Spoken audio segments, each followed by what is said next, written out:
السلام علیکم، میں ہوں شبیر توری واشنگٹن سے۔ پاکستان اور بھارت کے درمیان اس وقت کشیدگی جو ہے وہ عروج پر ہے۔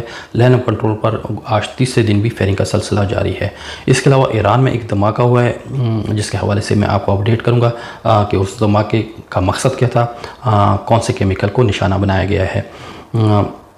پاکستان میں حالیہ جو دہشت گردی کی لہر ہے وہاں پہ پاکستان میں جو گزشتہ 24 گھنٹے کے دوران ہونے والے واقعات ہیں وہ تفصیلات آپ کے ساتھ شیئر کروں گا۔ شروع کروں گا پاکستان سے۔ ایبٹ آباد میں فوجی تقریب سے خطاب کرتے ہوئے پاکستان کے وزیر اعظم شہباز شریف نے کہا ہے کہ ہماری مسلح افواج ملک کی خود مختاری کے دفاع کے لیے مکمل طور پر اہل اور تیار ہے۔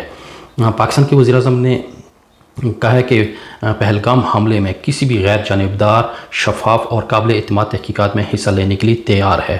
پاکستان کے وزیر اعظم نے ایک واضح میسج دے دیا ہے کہ ہم مذاکرات کے لیے تیار ہیں، آپ ہمیں ٹھوس شواہد دیں، ٹھوس ثبوت دیں تاکہ اس کی تحقیقات شروع کی جا سکیں۔ پاکستان کی طرف سے ایک اہم پیش رفت ہے، دیکھتے ہیں کہ بھارت کی طرف سے اس کا جواب کیا ملتا ہے۔ اس کے علاوہ لائن آف کنٹرول پہ جو صورتحال ہے وہ انتہائی کشیدہ ہے۔ گزشتہ 3 دن سے لائن آف کنٹرول پر ہلکے اور بھاری ہتھیاروں سے فائرنگ کا تبادلہ جاری ہے، تاہم اس میں کسی قسم کی جانی نقصان کی اطلاعات ابھی تک سامنے نہیں آئیں۔ لائن آف کنٹرول کے دونوں اطراف سے جو اطلاعات آ رہی ہیں، لوگ نقل مقامی کر رہے ہیں، لوگ وہاں سے گھروں کو خالی کر رہے ہیں، دیہات خالی ہو رہے ہیں، چونکہ مسلسل وہاں پہ بلا اشتعال فائرنگ کا تبادلہ جاری ہے جس سے جانی نقصان کا امکانات ظاہر ہو رہے ہیں۔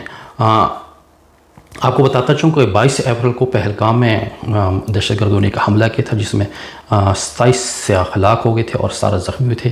اس میں بھارت کے ایک نیول آفیسر اور انٹیلیجنس بیورو کے بھی ایک آفیسر مارا گیا تھا، جبکہ ہلاک ہونے والوں میں ایک غیر ملکی سیاح بھی شامل تھا۔ نئی دلی نے اس حملے کا الزام حسب روایت اسلام آباد پر عائد کیا ہے۔ بھارت پاکستان پر الزام عائد کرتا ہے کہ وہ سرحد پر دہشت گردی کی حمایت کرتا ہے، تاہم پاکستان ایسے الزامات کی تردید کرتے ہوئے کہتا ہے کہ پاکستان خود دہشت گردی کا شکار ہے۔ اس کے علاوہ کشمیر میں جو بھارتی کشمیر ہے وہاں کی پولیس نے 2 پاکستانی شہریوں کو اس پہلگام حملے میں نامزد کیا ہے۔ بھارتی پولیس کے مطابق جو 2 افراد ہیں ان کا تعلق کالعدم لشکر طیبہ سے ہے اور جو کہ اقوام متحدہ نے انہیں دہشت گرد ڈکلیئر کیا ہوا ہے، اور آپ کو بتاتے چلوں کہ پاکستان نے بھی لشکر طیبہ کو دہشت گرد تنظیم قرار دیا ہوا ہے۔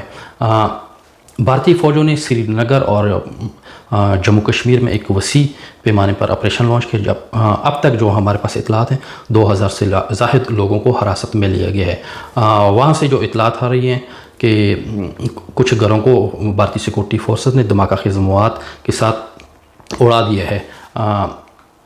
ایران سے جو خبر آ رہی ہے وہ بندر عباس کا شہر ہے، وہاں پہ رجائی بندرگاہ ہے، وہاں پہ ایک بڑا دھماکہ ہوا، ایک شدید قسم کا دھماکہ ہوا جس میں اب تک تصدیق شدہ 10 افراد ہلاک اور 700 سے زائد زخمی ہیں، جو کہ ایران بھی ان ہلاکتوں کی تصدیق کر رہا ہے۔ تاہم سوشل میڈیا پہ تو 300 بتائی جا رہی ہے، لیکن جو ایران کی طرف سے تصدیق ہے، ریڈ کراس کی جانب سے تصدیق ہے، وہ 7 سے 10 افراد کی ہلاکت کی تصدیق ہے اور 700 سے زائد زخمی ہیں۔ تاہم زخمیوں میں بعض کی جو حالت ہے وہ تشویشناک ہے۔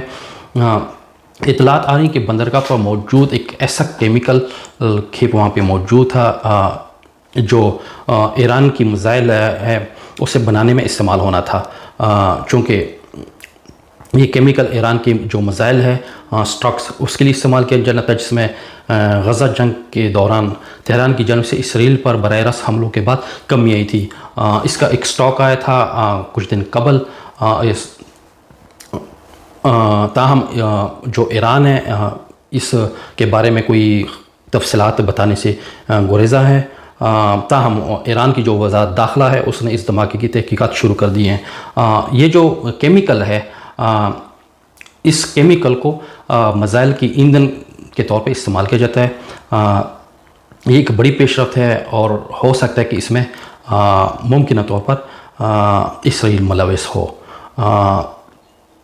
پاکستان کے حوالے سے جو خبریں ہیں وہ آپ کے ساتھ اب شیئر کروں کہ قبائلی ضلع خیبر کی وادی ترا ہے، وہاں پہ دہشت گردوں نے ایک چیک پوسٹ ہے نظارہ، اس پر حملہ کیا ہے، تاہم